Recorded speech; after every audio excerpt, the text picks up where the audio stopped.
Yeah. I think that is very true.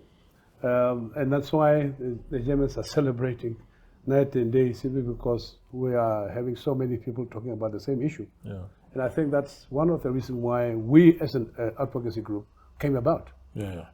This advocacy group consists of good number of people, more than 80 members.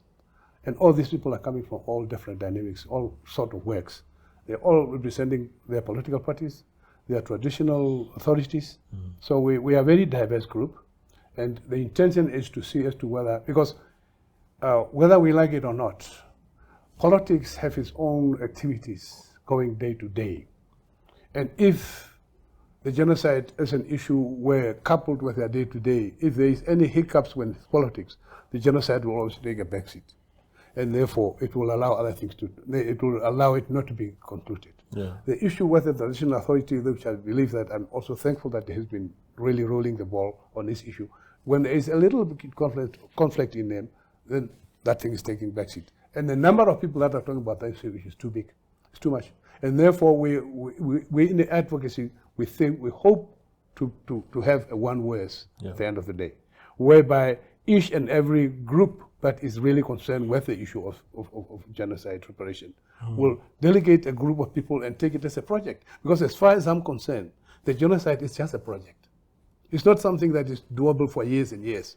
It should be concluded within 2-3 years, if we were to look at it correctly. And if we were to say each political party that is having an interest in this particular issue, if they were to delegate 2 people from their party and say, we take this out of our agenda, we delegate these 2 people, every party delegate 2 people, every traditional authority delegate 2 people, that group of people come together and initiate the way forward. That is our dreams at this point in time.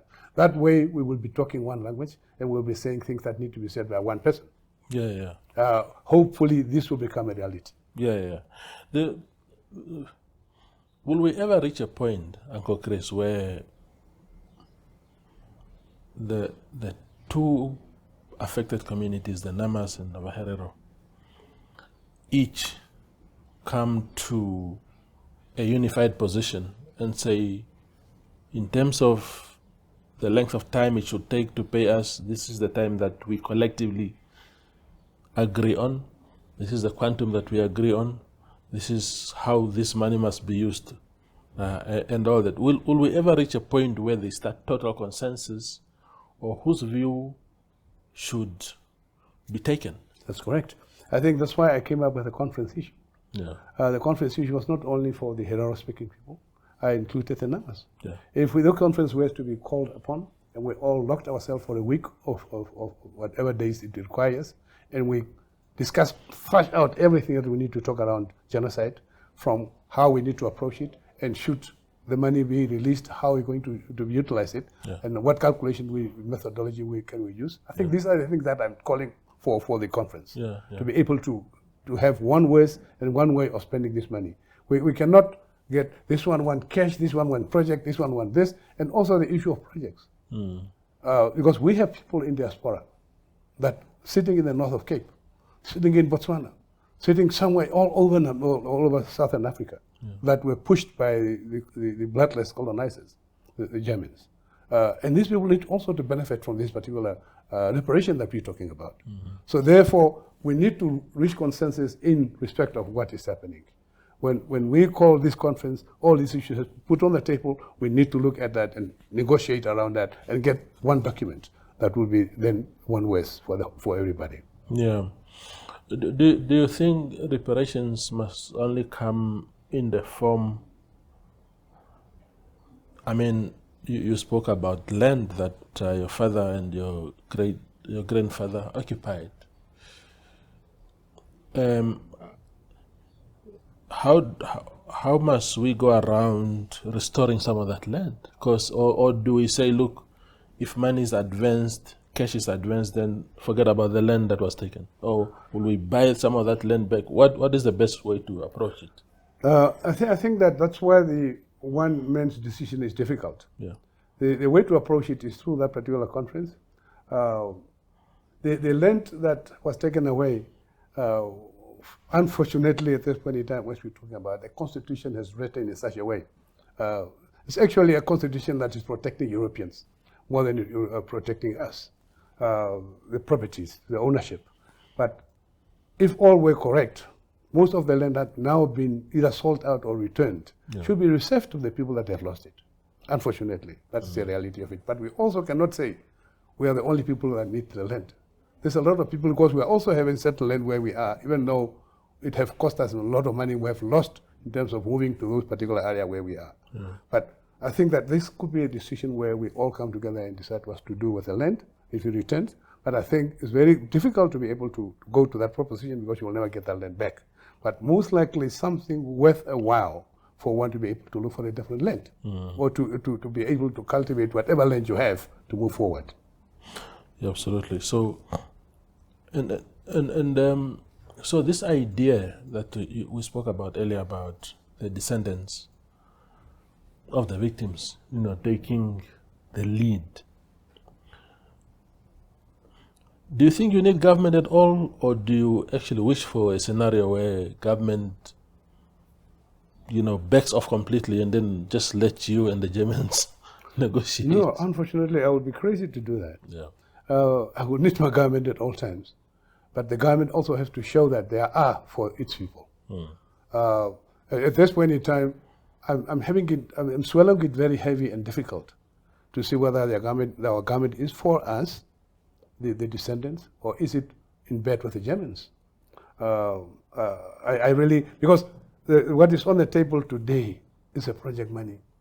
And if you turn that into reparation money, then it's clear that our government is not for us. And I think that's why I'm calling on the government to put all these things on hold, facilitate this workshop, and then take direction from the advice from the committees that will be established to negotiate on behalf of the descendants going forward. We always will need our government. There's no way we can take a big giant like Germans' horns and do it without our government. We love our government, we trust our government, but maybe the government also to show that for us to do that, we are going to stand by you. Yeah. So I know, for example, that some years ago, maybe 2023, 2024, roundabout, there was even, because you spoke about the people in the diaspora who ought to be also have a bite at the cake. I saw a letter some years ago that where some elders within particularly the Ovahero community were saying, look, some of us are in the evening of our lives, and projects will not benefit us. That's right. We want money in the pocket. That's right. What do you say to that proposition? I think all of these things are all possibilities. Because the people that have fought and have lived through that particular trauma are the people that are now at the age of 1980. And these are the people that have gone through that. And if you were to come up with a project that will enhance our children, what is the taste to them? Yeah. That's why I'm saying that we cannot just sit around this year and discuss it as to what the money should do. If you give me $1 million, what are you locating to what? What are you locating to what? And how you receive these particular the pensioners? What are they receiving? Because they need to receive something in their pocket for them to know that something has been done. Yeah. So it's only the negotiation around the table where we're going to come up with these are the things that we need to do, projects that need to be done, and cash money that need to be spent on certain things. I cannot close out the doors and say there's no cash for nobody. And I cannot also be selfish to say all of us the pensioners. But we need to sit down at the table and talk about people, really these people at this age have to really taste something from that particular outcome. Yeah.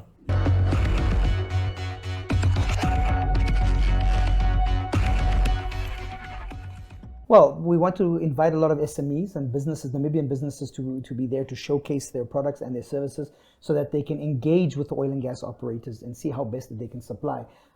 It's also like a speed dating for businesses. Okay. We also have the NIPDBs leading this, and we're doing a pitch deck where smaller SMEs can come and give a presentation as to their services and offerings to the oil and gas companies and everyone within the industry. So we're looking at doing a lot of business pairings and see how we can best find suitable matches between industry and between local SMEs. And you're also expecting lots of guest speakers and experts to present presentations. What kind of insights? Well, it'll be technical presentations on the geodata, the local content policies. That's where the SNC Incorporated, the legal firm, will be heading that for us, and just putting the right people in the right rooms, and obviously just technical presentations on where we see ourselves going and how we can take these decisions today into dividends for everyday local Namibians. When I saw the press release, I was interested to see that there's going to be a golf day on the 17th. Do you play golf? No, sir, I'm a football player. Okay, okay. But you will also be there to mingle, I'm sure. I will be there facilitating and assisting with the event management, and obviously just looking after our stakeholders and their best interests on the day, yes. I'm glad to see that the event is already bursting its seams. It's even flowing out past the dates that are specifically set off. But from the 18th, I understand there's going to be master classes. Yes, there will be master classes where we'll be teaching people about oil and gas industry, about gearing your business ready for this. So we'll be doing a few of those. You can check out the NOGC website. All the information is there. And then the conference will be on the 19th and the 20th. And the conference is now when the speeches will be and the technical presentations. Yes, we'll have the official opening. We'll have the technical presentations, speeches. We'll have a bunch of panel discussions where they'll be moderated, and we'll ask different industry players on their insights, like how we can look at youth inclusion in the oil and gas industry, what would be the best economic development model for this industry. So there'll be a lot of technical and interesting discussions that would be for the everyday man. It's not for the highly technical people. So you're more than welcome to come. Tickets are available on the website, and you can come and just see how best you can get involved in the oil and gas industry. Okay. Last year there was a lot of exploration activity in terms of oil and gas, but now it seems to have quieted down a little bit. Well, not really. If you look at last week alone, we had another discovery with Qatar Energies on PEL 79. So that is also an exciting prospect for us. There are other developments. We're not just looking at the Total one. But you see, we're trying to get to a point where we can actually leave the exploration phase and move into production. Once we get into, development, and after we get development, we can do production and then start actually producing refined products for sale. So everyone's now keeping an eye on exploration, but also trying to focus on developing how best we can develop these fields and how best we can, develop the plans to extract the raw materials. I understand that to develop the Venus fields, they're looking at drilling more than 30 deep sea holes. Yeah, wells. And that's more than we've drilled since, last year it was more than we've drilled since we started drilling. Well, that just shows you the positivity that they have, or the confidence that they have in this well. People are also concerned about NAMCOR's stake in all of this, the 10%. Yes. Can you explain that in layman's terms so that we can understand why only 10%? Or is 10% a good amount to have? It's a good amount because, we enter into these JV agreements to ensure that we're also financially, protected. So the operators will come and they will explore. And we keep 10% on behalf of the government to ensure that we have a seat at the table. We have 10% of every exploration license in the country. And you have to understand that 10% is not reflective or indicative of what is owed to Namibia. The government will still take a bulk of the revenue and the proceeds through taxes, royalties, rental fees. So that will still go to the government. They will get their portion. Us as NAMCOR will try and drive our profitability and our revenue up so that we can pay dividends back to our stakeholders. Okay. So us keeping 10% is just to ensure that we have a seat at the table and that we can make sure that everything is done with Namibia's best interests at heart. And do you have to buy that 10%? At the moment, no, we do not. It's a carried cost for us. Which means that you pay for it after there's... Once there's a discovery and that there's a production and that they starts becoming profitable, the operators will recoup their costs on the operation and the upstream exploration activities. And then after that, we will then obviously pay in our portion and make some profit for ourselves. Okay, excellent. That makes a lot more sense. Yeah. So do you find that Namibians are beginning to get involved? Is the interest growing? Absolutely. Daily we are inundated with a lot of Namibians that just want to participate in the industry, and everybody's welcome to participate. Find your niche, get involved, and help us grow this industry and help us just grow our country and just make it great. Do you think that we'll be able to scale up our infrastructure in places like, for instance, Lüderitz? It's a small town. Will we be able to accommodate all that growth when the time comes? That's actually a very good question. At the moment, no. I think we lack a lot of infrastructure. And a key emphasis on this conference is going to be infrastructure development and how best we can accommodate the industry. So, we don't want to rush, but we want to take our time and do things correctly in a structured approach. So I think the infrastructure development will come once they start making the investment decisions. Because once they do a final investment decision, then it's okay. We need to have manpower, we need more offices, we need more this, we need more that. And that is how the industry will grow. And then with that, obviously, will come the growth of the infrastructure development and make sure that our smaller communities benefit from our resources. But things like infrastructure development are much more familiar to Namibian businesses. Yeah. And I think that might be lower hanging fruit for them to target if we're expecting that, and we've already got track records and we can live up to the standards. Absolutely. There's opportunities. But you don't want to invest prematurely. Yes. You want to ensure that you will be able to recoup your money. So if I make an investment today and develop some infrastructure, some office spaces, that I can get rentals in it so that I can get my money back. So it's a staggered and slow approach. We're not going to rush things and then cause losses for anybody. So timing is important. Timing is very important. To get timing right, you need to know what's going on. Absolutely. And stay informed by visiting us on the NOGC website and just staying up to date on our social media platforms. Okay, well, what's your the thing you're looking forward to the most for the actual conference days? It's the decisions that will be taken at the conference that will impact the future. That's what I'm excited for. I want to see the majors making decisions today or this year that will benefit our generations to come, our children's children, and I'm excited for that. So you think that there will be decisions made at the conference? Well, we're driving the conversations. Yeah. I'm not going to say that we're going to make major decisions, but it's nice to be informed and to have the open dialogue that will allow us to make the right decisions for the future generation. Okay.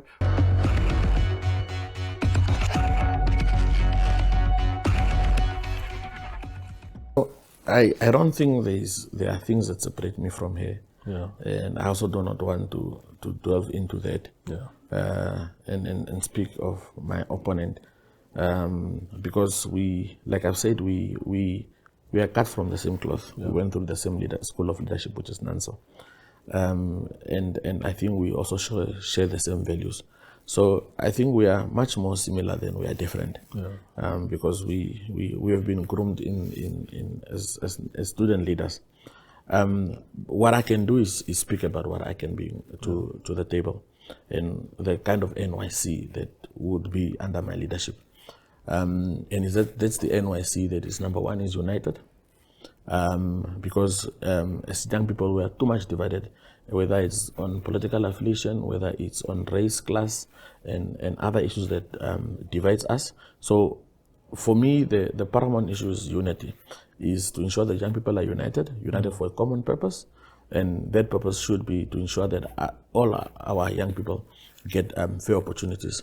Having said that, we also need to galvanize and ensure that this unity that we have, that we also use it for in the right direction, which is to ensure that all our young people are economically active. And I think and I think a lot of our young people are excluded from participating, whether it's in business, whether it's exclusion in terms of access to education, whether it's exclusion to participate in whatever industry they are. I think I want to be able to remove those bottlenecks, to remove those barriers that prohibit young people from accessing certain spaces. Yeah. So so I think mine is really to ensure that I assist and help young people, but also to ensure that the National Youth Council is repositioned as the focal mouthpiece of youth issues. I think there are a lot of issues in terms of issues that are happening in the country that the National Youth Council is particularly very silent on.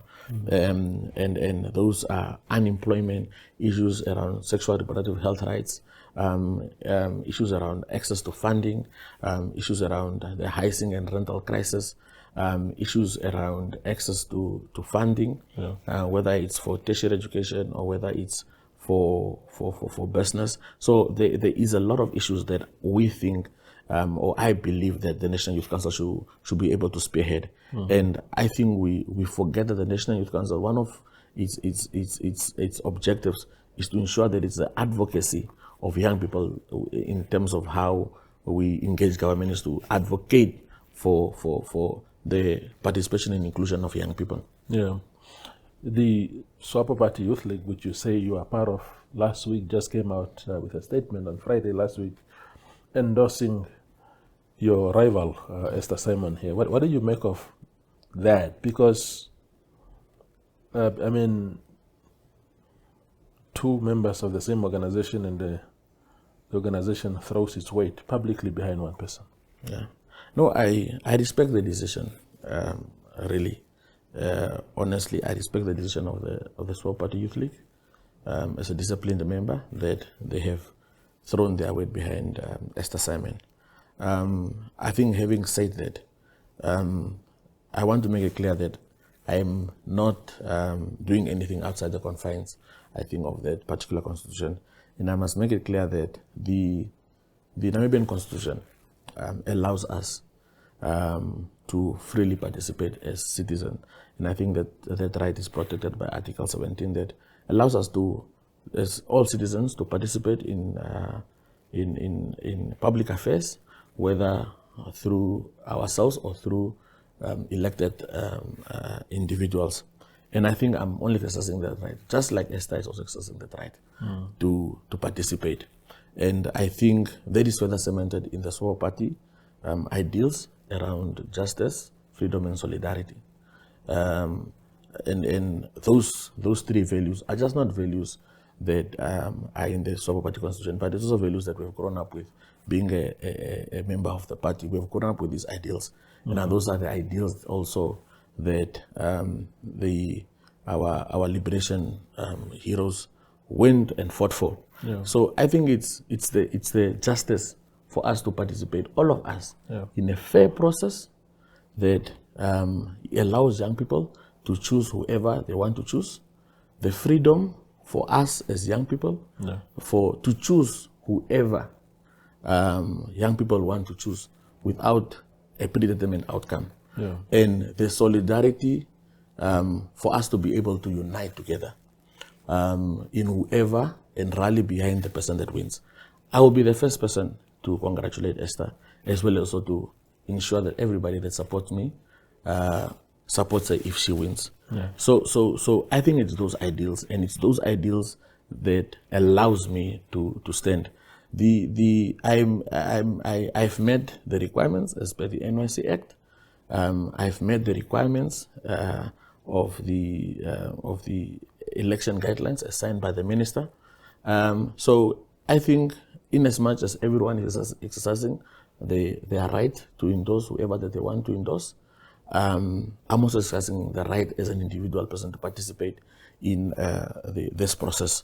As expected of me in terms of that particular article in the Namibian Constitution that allows us citizens to participate in public affairs. Yeah, just to be transparent, were you at any point or any platform asked not to proceed with your bid? Yes, of course. I think even up until today, I've been asked to withdraw. But I think the question remains by who? Who's asking you to? No, I think comrades it's or who? Yeah, I think or it's, is it a particular structure, a form of no, structure? No, not really. Yeah, but I think that is a secondary issue. I think the issue should be that we must all be allowed to participate. Yeah. Look, a lot of young people in Namibia are excluded, whether it's on job opportunities, whether it's opportunities, access to funding, whether it's access to education and all of these kind of things. And I think me standing for this position is also in pursuit of that young people must believe that we all have equal rights, we all must exercise those rights, and that Namibia belongs to us all. Yeah. And not to certain individuals or certain political parties, but to all of us. And that encouragement is also what I want to give to our young people. Win or lose, that we must be able to stand up for ourselves. We must be able to participate in the affairs of our country as expected of each and every citizen. And we must be able to have a voice in every conversation. So me standing is is really in protection of those beliefs that I have, that all of us, we must be allowed to participate in any democratic process that is there, that allows us to fairly participate and not have our young people to be intimidated in terms of who they must support, to be threatened in terms of who they must support, but for them to be allowed the opportunity to choose. Yeah. There was an article in Confidential last week which said, yeah, Simon is on the verge of expulsion from the party, and because he's cozying up with opposition youth organizations or whatever for his bid. What can you tell us about that? What is your reaction to that? Look, the National Youth Council, and I must explain and emphasize, the National Youth Council is made out of 54 national affiliates. Out of those national affiliates, there are faith-based organizations, which is now our Roman Catholic Youth, LCRN, so various church formations like the Church of Africa and all those. There are also political parties. The Swap Party Youth League, which I'm a member of. There is RDP, there is Nudo Youth League, there is PDM, and then there's COD and others that are forming part of the National Youth Council.